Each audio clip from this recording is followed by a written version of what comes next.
지금 이제 굉장히 인도 측은 격양돼 있고, 왜냐하면 이제 이슬람 원리주의자들에 의한 테러이기 때문에 파키스탄 같은 경우에도 인도가 뭘 할 수 있으니 겁을 줘서 못하게 해야 되겠다라는 생각도 좀 갖고 있는 것 같아요. 양측 모두 지금 약간 소규모 교전을 지금 하고 있고, 일설에 의하면 드론을 이용해서 파키스탄이 인도 진지를 공격을 했다, 이런 얘기도 나오고 있는데 우려가 되는 거거든요. 인도하고 파키스탄 둘 다 지금 핵 무기를 갖고 있는 나라들이기 때문에 주변국이나 강대국들이 봤을 때는 이거 잘못하면 서로 핵전쟁 일으키는 거 아니야? 라고 지금 약간 위험한 시각으로 좀 보고 있는 거고, 근데 이제 과거 2019년 사례를 봤을 때는 그럴 가능성은 좀 적지 않나.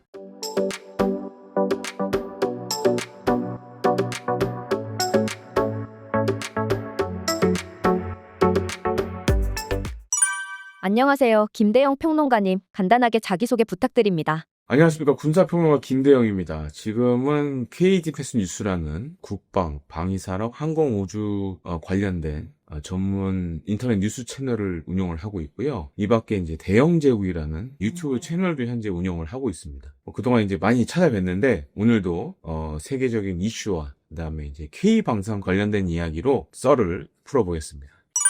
인도, 파키스탄 분쟁 지역 카슈미르에서 발생한 총격전의 전면전이 일어날 수도 있다는 뉴스가 들리는데요. 분쟁의 원인은 무엇인지와 현재 상황이 어떻게 흘러가고 있는지 궁금합니다. 카슈미르라는 이름을 아마 들어보신 분들은 많지 않을 것 같아요. 근데 캐시미어라는 단어는 들어보신 분들이 많을 것 같아요. 왜냐하면 캐시미어, 우리가 이제 흔히 고급 원단, 옷 원단으로 많이 사용을 하는데 이 발생지가 카슈미르입니다. 그러니까 이 카슈미르 지역에서 나는 양의 털을 뽑아서 캐시미어를 만드는데, 그게 사실은 이제 과거에 우리가 흔히 얘기하는 비단길, 실크로드를 따라서 이게 유럽까지 흘러가게 돼요. 그러면서 굉장히 캐시미어가 고급 옷 소재로 이제 알려지게 됐죠. 이제 겨울에 아마 많이 입으시는 분들이 많을 거예요. 부피는 작은 데 비해서 굉장히 따뜻하죠. 이제 그런 것들로 사실 이 카슈미르 지역이 유명했는데, 1947년에 인도도 우리와 같이 좀 비슷한 식민지 시절이 있었죠. 영국의 식민지였는데, 이때 독립을 하면서 지금 이 카슈미르 지역도 반으로 나눠지게 됩니다. 과거에는 인도가 큰 한 덩어리였는데 파키스탄하고 인도로 갈라지게 됐죠. 그러면서 이 카슈미르 지역이 절반이 파키스탄으로 넘어가고 절반이 인도로 가게 돼요. 근데 이 카슈미르 지역은 특징이 하나 있어요. 이슬람 신자들이 많아요. 근데 인도는 아시다시피 이제 힌두교가 많죠. 그렇다고 해서 인도가 종교를 탄압하거나 이런 건 아닙니다. 왜냐면 인도는 많은 종교들을 갖고 있기 때문에 그랬을 경우에는 또 큰 문제가 생기죠. 이제 그러다 보니까 카슈미르 지역 같은 경우에는 이제 이슬람 신자들이 많다 보니까 파키스탄은 이슬람을 믿죠. 반면 인도는 이제 힌두교를 비롯한 여러 종교들을 믿고 있으니까. 그런데 이제 종교적인 문제가 굉장히 심각했어요. 카슈미르 인구 구성원 대부분이 이슬람교도다 보니까 그거와 관련된 갈등이 계속 벌어졌죠. 그리고 인도하고 파키스탄은 크게 따져보면 한 4차례 정도 전쟁을 했어요. 독립 이후에. 1, 2, 3차, 그 다음에 이제 카길 전쟁이라고 우리가 얘기를 하는데, 또 전쟁이 한 번 있었고, 근데 분쟁은 이번 포함해서 2번 있었어요. 2019년도에도 사실 비슷한 일이 한번 벌어졌어요. 근데 2019년 같은 경우에도 이번과 같이처럼 이렇게 테러가 일어나가지고, 이제 인도가 이제 막 대응을 하고 폭격을 하고 막 이랬었는데, 그래서 이제 자칫 이게 잘못 흘러가면 위험한 상황으로 가지 않을까, 그런 예상들이 지금 나오고 있습니다. 파키스탄 국방부 장관이 2, 3일 안에 무슨 일이 일어날 것, 즉각적인 위험이 존재하는 상황이라고도 말했는데요. 파키스탄 내부 상황과 주변국의 상황도 궁금합니다. 쉽게 말씀드리면 지금 사실 이 카슈미르 지역 같은 경우에는 인도, 파키스탄 양측 모두 사실 치고받고 하는 동네 중에 하나예요. 그러니까 우리로 치면 일종의 이제 군사 분계선상에서 남북 간에 일종의 소규모 충돌이 지속적으로 일어나는 곳이라고 보시면 돼요. 근데 이게 자칫 지금 이제 굉장히 인도 측은 격양돼 있고, 왜냐하면 이제 이슬람 원리주의자들에 의한 테러이기 때문에 굉장히 인도 쪽이 격양돼 있고, 또 한 가지 이제 파키스탄 같은 경우에도 지금 이제 약간 오히려 인도가 뭘 할 수 있으니 이렇게 약간 이제 겁을 줘서 못하게 해야 되겠다라는 생각도 좀 갖고 있는 것 같아요. 그래서 양측 모두 지금 약간 소규모 교전을 지금 하고 있고, 일설에 의하면 드론을 이용해서 파키스탄이 인도 진지를 공격을 했다, 뭐 이런 얘기도 나오고 있는데 사실 인도나 파키스탄 양쪽 모두 언론들이 사실 좀 이렇게 신빙성이 없는 보도들을 많이 하는 경우가 많아서 그러니까 이게 뭔가 검증이 되지 않은 소식들이 좀 있어서 이걸 좀 걸러드려야 될 부분이 있는데 사실 지금 양측이 사실 일측촉발의 위기로 지금 가고 있죠. 그래서 이제 우려가 되는 건 겁니다. 인도하고 파키스탄 둘 다 지금 핵 무기를 갖고 있는 나라들이기 때문에 주변국이나 강대국이 봤을 때는 이거 잘못하면 서로 핵 전쟁 일으키는 거 아니야?라고 지금 약간 위험성을 내포하고 있어서 그렇게 좀 위험한 시각으로 좀 보고 있는 거고. 근데 이제 과거 2019년 사례를 봤을 때는 그럴 가능성은 좀 적지 않나. 저는 개인적으로 그렇게 보고 있습니다. 중국이 무기 지원을 하며 전쟁을 부추기고 있다는 주장도 있는데 어떻게 보시나요? 사실 중국, 인도하고는 사이가 안 좋아요. 과거에 이제 국경 충돌도 있었고, 그다음에 지금 인도에 지금 어떻게 보면 이제 가장 큰 위협으로 생각하는 것이 파키스탄보다는 중국이에요. 계속 이제 중국의 군사력이 커지면서 그러니까 중국 인도 접경 지역에서 배치되는 지금 중국 인민해방군 전력이 계속 늘어나고 있기 때문에 인도 입장에서는 그게 사실 굉장히 큰 위협으로 지금 다가오고 있거든요. 파키스탄도 사실 파키스탄의 뒤에는 중국이 있거든요. 파키스탄하고 중국은 굉장히 어떻게 보면은 거의 혈맹 수준으로 가까운 나라예요. 그러니까 이제 과거 중국 중화인민공화국이 탄생을 하고 외교의 방향이 뭐였냐면 제3세계 국가들 위주로 외교를 많이 했어요. 그러면서 중요해진 나라가 파키스탄이었어요.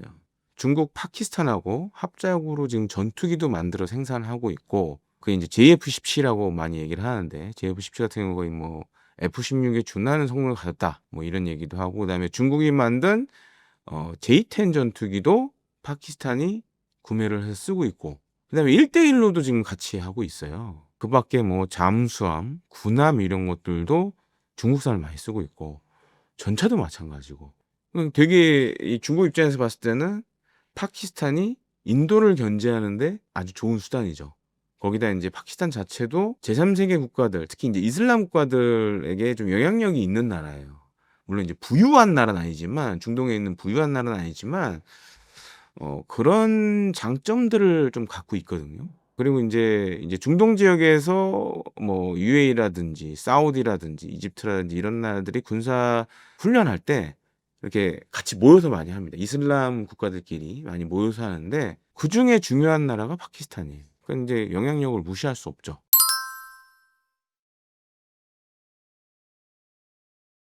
그렇기 때문에 최근에 뭐 현지 매체 보도에 따르면 중국산 뭐 SH-19 차륜형 자주포도 지금 파키스탄군이 쓰고 있는데 인도 접경 지역으로 막 배치를 하고 있다. 그래서 저도 이제 사진도 봤는데 근데 이렇게 따져보면 제 3자적인 시각에서 봤을 때 중국이 파키스탄을 약간 군사 지원하는 거 아니냐 이렇게 볼 수도 있는 거죠.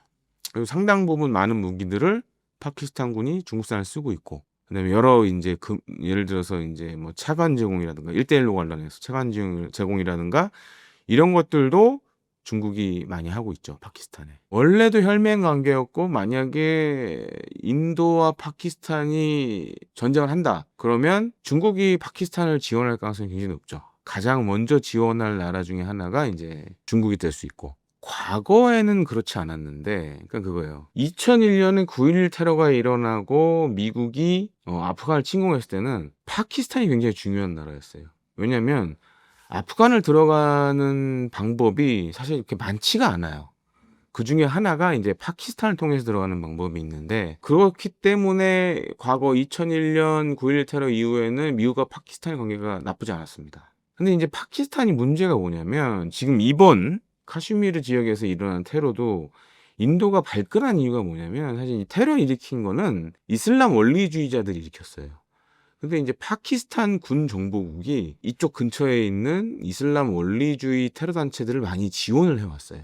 과거에 그 알카에다나 예를 들어서 탈레반 이런 테러 단체들도 파키스탄 군 정보국과 연관이 돼 있었어요. 그러니까 인도 입장에서는 이게 테러지만 저 뒤에는 파키스탄 군이 있다라고 생각을 할 수밖에 없는 거죠.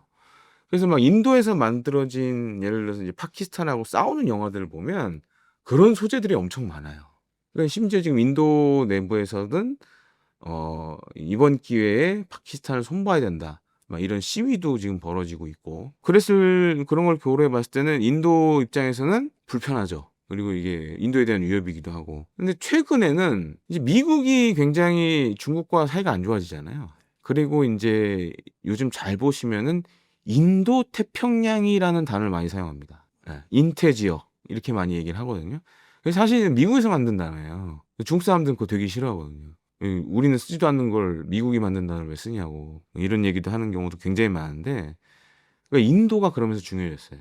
그러니까 중국을 대항하기 위해서는 미국 입장에서는 인도와 손을 잡아야 되고, 그러니까 인도에서 태평양으로 해서 미국까지 이어지는 일종의 방어선이 만들어지잖아요. 그래서 지금은 오히려 미국은 파키스탄보다는 인도를 더 중요시하죠. 그리고 인도를 일종의 이제 이 인도 태평양 전략의 핵심 국가로 많이 보고 있고.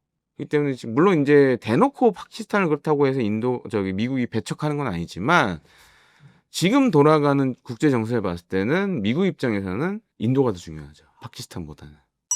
두 국가 다 핵을 보유하고 있는데 정말 전면전이 벌어진다면 엄청 위험한 거 아닌가요? 그러니까 인도, 파키스탄 양쪽 모두 일단 지금 이 카슈미르 지역에서 일어난 이 이슬람 원리주의자들의 테러 때문에 이거 잘못하면 전쟁으로 갈 수 있다라는 위기감이 있는 거고, 그러다 보니까 서로 이제 으르렁 거리는 거고.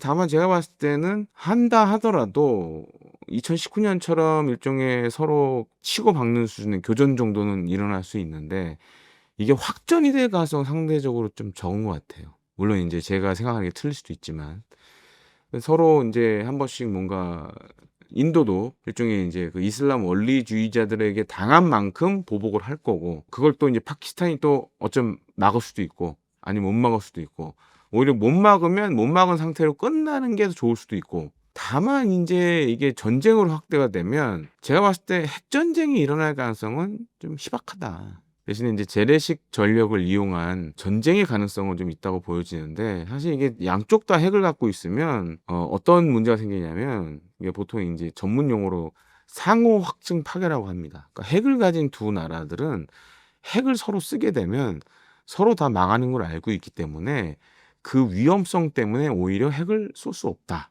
그런 의미를 담고 있는데, 만약에 둘이 상대방의 수도를 향해 핵을 쏘기 시작하면 그냥 지구상에서 두 나라가 없어지는 거죠.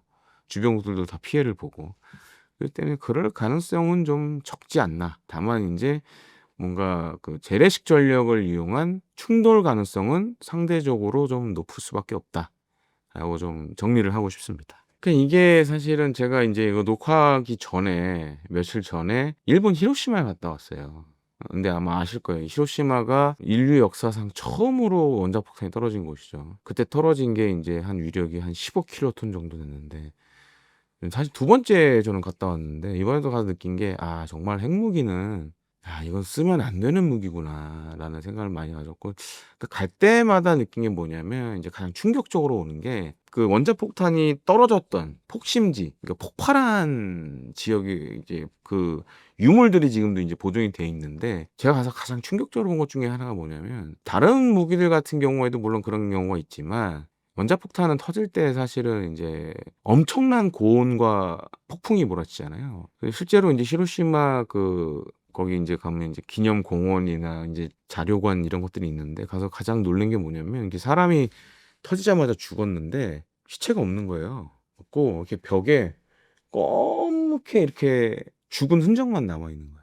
그러니까 다 타버린 거야. 없는 거예요, 그냥. 그 흔적만 남아 있는 거야. 근데 그것도 제가 2019년에 갔을 땐 조금 그래도 잘 보였는데, 세월이 제가 한 4년, 5년 만에 갔는데 많이 색깔이 좀 이렇게 없어졌더라고요. 그거 보면서 이거 굉장히 진짜 무서운 무기다. 그다음에 이제 원자폭탄 폭발에 의한 일종의 2차 피해들도 굉장히 많잖아요. 방사능에 의한 피해라든가 화상이라든가.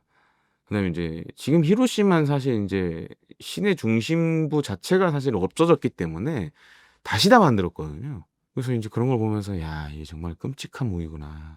그다음에 이제 증거라는 게, 예를 들어서 이제 물론 이제 그때 폭발 당시에 유물들을 잘 수집을 해서 이제 보관을 해놓고 뭐, 그래서 지금 이제 공원도 만들고 뭐 이랬는데, 예를 들어서 뭐 유리라던가 이런 것들 막 좀 떨어진 곳인데도 다 녹아서 정말 이렇게 수정체 마냥 이렇게 돼 있고, 굉장히 좀 충격적이죠. 혹시 이제 구독자분들이나 시청자분들 중에도 혹시 기회가 되셔서 일본을 가신다 그러면 히로시마 가서 한번 보시면 이게 핵무기가 정말 어떤 건지 사실 모르잖아요 우리가. 영상으로만 보는 거고 그렇다고 실제 체감을 해볼 수도 없는 거고. 근데 실제 터진 곳을 한번 가보시면 이 핵무기라는 것 자체가 정말 자칫 인류가 이것 때문에 멸망을 할 수도 있겠구나. 물론 지금 이제 미국, 러시아 한 뭐 전 세계 한 5개국 이상이 지금 핵무기를 갖고 있는데 미국과 러시아가 제일 많죠. 양쪽이 쏘기 시작하면 사실 지구는 멸망합니다. 그냥 그 정도로 어마어마한 양을 갖고 있는데 인도, 파키스탄도 알죠. 서로 쐈을 경우에 어떤 결과가 나오는지. 그렇기 때문에 제가 봤을 땐 핵까지 가진 않을 것 같아요. 그건 마지막 수단인 거지. 누군가 만약에 쏜다면 대응할 수 있는 수단인 거지. 그걸 만약에 선제 타격에 사용한다라는 거는 그건 북한의 김정은이도 생각하기 힘든 거예요. 보셨잖아요. 실제로 이제 우크라이나 전쟁에서 푸틴이 마치 쓸 것처럼 얘기를 계속 했지만 못 썼잖아요. 지금도 못 쓰고 앉아 있고. 이제 이런 걸 고려해 보면 핵무기라는 게 사용이 쉽지 않다라고 좀 말씀을 드리고 싶습니다.